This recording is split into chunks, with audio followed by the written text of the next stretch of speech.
This is Foxton's Storytime. We are listening to Cinderella by the Brothers Grimm. The wife of a rich man fell ill, and when she felt that she was near her end, she called her only daughter to her bedside and said, "Dear child, continue devout and good, then God will always help you, and I will look down upon you from heaven and watch over you." Thereupon she closed her eyes and breathed her last.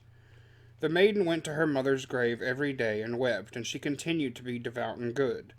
When the winter came, the snow spread a white covering on the grave, and when the sun of spring had unveiled it again, the husband took another wife.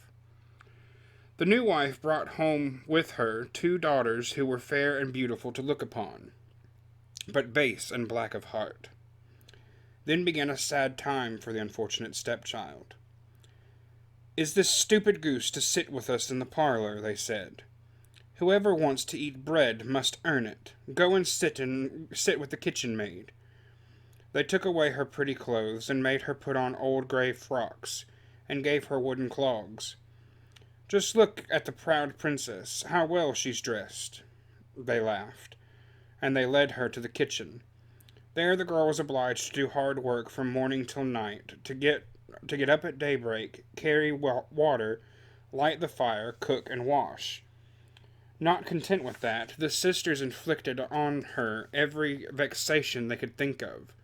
They made fun of her, and tossed the peas and lentils among the ashes, so that she had to sit down and pick them out. In the evening, when she was worn out with work, she had no bed to go to, but had to lie on the hearth among the cinders. And because on account of that she always looked dusty and dirty, they called her Cinderella. It happened one day that the father had a mind to go to the fair, so he asked both his stepdaughters what he should bring home for them. "Fine clothes," said one. "Pearls and jewels," said the other. But you, Cinderella," said he, "what will you have?" "Father, break off for me the first twig which brushes against your hat on the way home." Well, for his two stepdaughters he bought beautiful clothes, pearls, and jewels, and on his way home, as he was riding through the green copse, a hazel twig grazed against him and knocked his hat off. Then he broke off the branch and took it with him. When he got home, he gave his stepdaughters what they had asked for, and to Cinderella he gave the twig from the hazel tree. Cinderella thanked him, and went to her mother's grave, and planted the twig upon it. She wept so much that her tears fell and watered it, and it took root and became a fine tree. Cinderella went to the grave 3 times every day. She wept and prayed there, and every time she went a little white bird came and perched upon the tree. And when she uttered a wish, the little bird threw down to her what she had wished for. Now it happened that the king proclaimed a festival that was to last 3 days, to which all the beautiful maidens in the country were invited, in order that his son might choose a bride. When the 2 stepdaughters heard that they were also to be present, they were in high spirits. They called Cinderella and said, "Brush our hair and clean our shoes and fasten our buckles, for we are going to feast at the king's palace." Cinderella obeyed, but wept, for she would gladly have gone to the ball with them, and she begged her stepmother to give her leave to go. "You, Cinderella," she said, "why, you are covered in dust and dirt. You go to a festival. You have no clothes or shoes, and yet you want to go to the ball." As she went on asking, however, her stepmother said, "Well, I have thrown a dishful of lentils into the cinders. If you can have picked them all out in 2 hours, you shall go." The girl went through the back door into the garden and cried, "Ye gentle doves, ye turtle doves, and all ye little birds under heaven, come and help me. The good into a dish to throw, the bad into your crops can go." Then little white doves came in by the kitchen window, and were followed by the turtle doves, and finally all the little birds under heaven flocked in, chirping, and settled down among the ashes. When the birds gave a nod, with their little heads, peck, peck, peck, and then the rest began also, peck, peck, peck, and collected all the good beans into the dish. Scarcely had an hour passed before they had finished and had all flown out again. Then the girl brought the dish to her stepmother, and was delighted to think that now she would be able to go feast with them. But she said, "No, Cinderella, you have no clothes and cannot dance. You will only be laughed at." And when she began to cry, the stepmother said, "If you can pick out 2 whole dishes of lentils from the ashes in an hour, you shall go with us." She thought, "She will never be able to do this." When her stepmother had thrown the dishes of lentils in among the ashes, the girl went out through the back door and cried, "Ye gentle doves, ye turtle doves, and all ye little birds under heaven, come and help me. The good into a dish to throw, the bad into your crops can go." Then 2 white doves came in by the kitchen window, and were followed by the turtle doves and all the other little birds under heaven, and in less than an hour the lentils had been picked away, and they had all flown away. Then the girl carried the dish to her stepmother, and was delighted to think that she would now be able to go to the ball. But she said, "It is not a bit of good. You can't go with us, for you've got no clothes and you can't dance. We would be quite ashamed of you." Thereupon she turned her back upon her and hurried off with her 2 proud daughters. After everyone had left the house, Cinderella went out to her mother's grave, and under the hazel tree cried, "Shiver and shake, dear little one, gold and silver shower on me." Then the bird threw down to her a gold and silver robe, and a pair of slippers embroidered with silk and silver. With all speed she put on the robe and went to the feast. But her stepsisters and their mother did not recognize her. They supposed that she was some foreign princess, so beautiful did she appear in her golden dress. They never gave a thought to Cinderella, but imagined that she was sitting at home in the dirt, picking the lentils out of the cinders. The prince came up to the stranger, took her by the hand, and danced with her. In fact, he would not dance with anyone else, and never let go of her hand.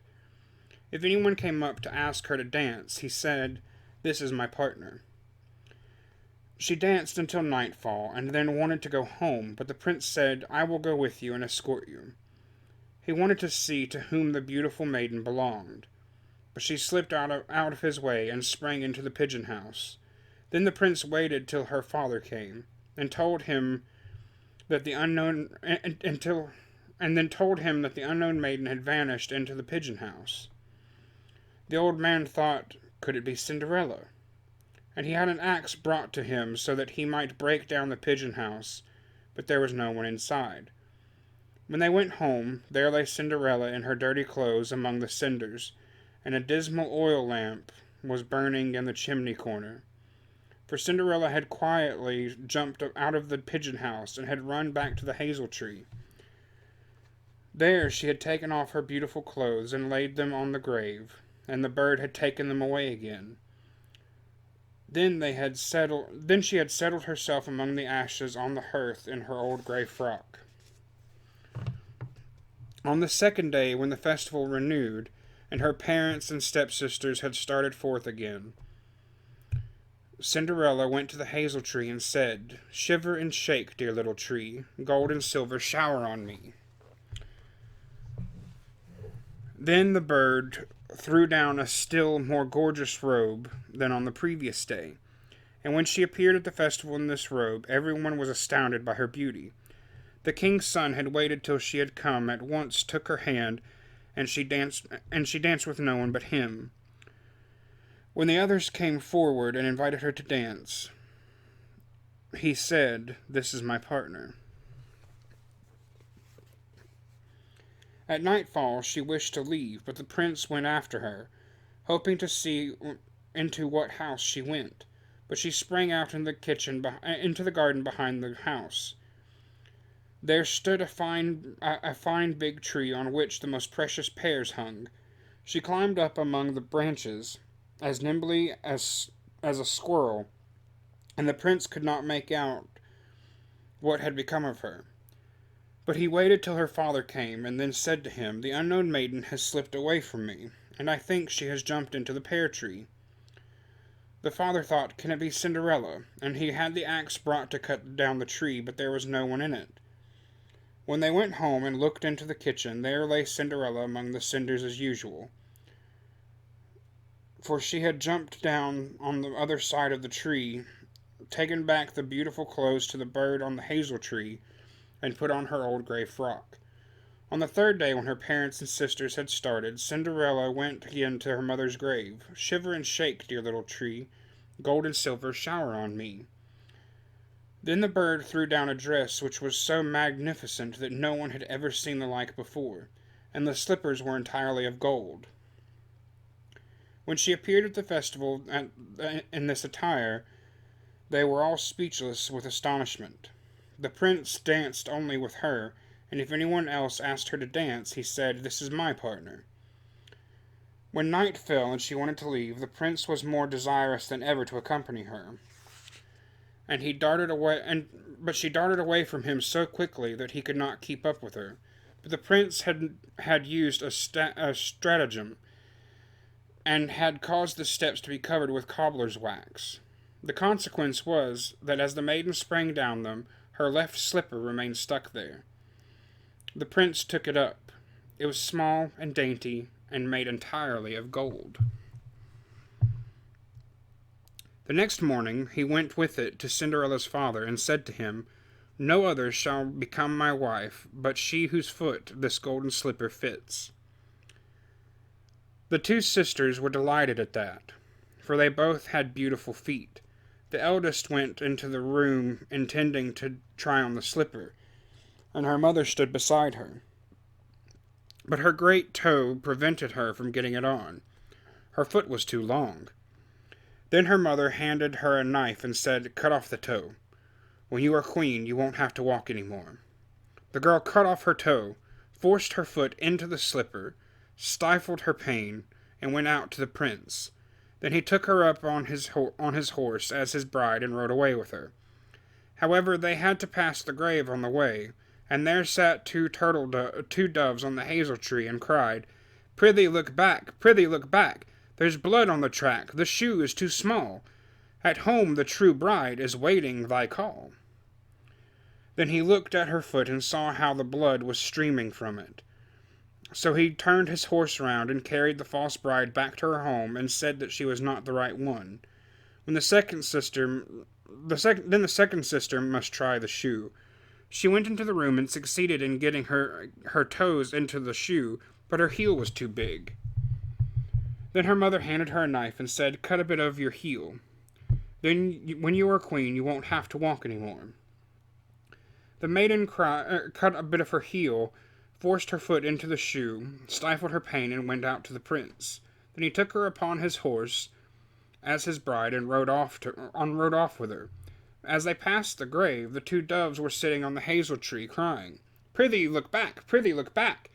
There's blood on the track, the shoe is too small. At home the true bride is waiting thy call." He looked down at her foot and saw that it was streaming with blood, and that there was dark red spots on her stockings. Then he turned his horse and brought the false bride back to her home. "This is not the right one either. Have you any other daughter?" "No," said the man. "There is only a daughter of my late wife's, a puny, stunted drudge, but she cannot possibly be the bride." The prince said that she must be sent for. The mother answered, "Oh no, she is much too dirty. She mustn't be seen on any account." He was absolutely determined, however, to have his way, and they were obliged to summon Cinderella. When she had washed her hands and face, she went up and curtsied for the prince, who handed her the golden slipper. Then she sat down on the bench, pulled off her wooden clog, and put on the slipper, which fitted to a nicety. And when she stood up and the prince looked into her face, he recognized the beautiful maiden that had danced with, and cried, "This is the true bride." The stepmother and the two sisters were dismayed and turned white with rage. But he took Cinderella on his horse and rode off with her. As they rode past the hazel tree, the two doves cried, "Prithee look back, prithee look back. There's no blood on the track. The shoe's not too small. You carry the true bride home to your hall. And when they had said they both came and when they had said this, they both came flying down and settled on Cinderella's shoulders, one on the right and one on the left, and they remained perched there. When the wedding was going to take place, the two false sisters came and wanted to curry favor with her and take part in her good fortune. As the bridal party was going to the church, the elder was on the right side and the younger on the left, and the doves picked out one of the eyes of each of them. Afterwards, when they were coming out of the church, the elder was on the left and the younger was on the right, and the doves picked out the other eye of each of them. And so for their wickedness and falseness they were punished with blindness for the rest of their days. The end.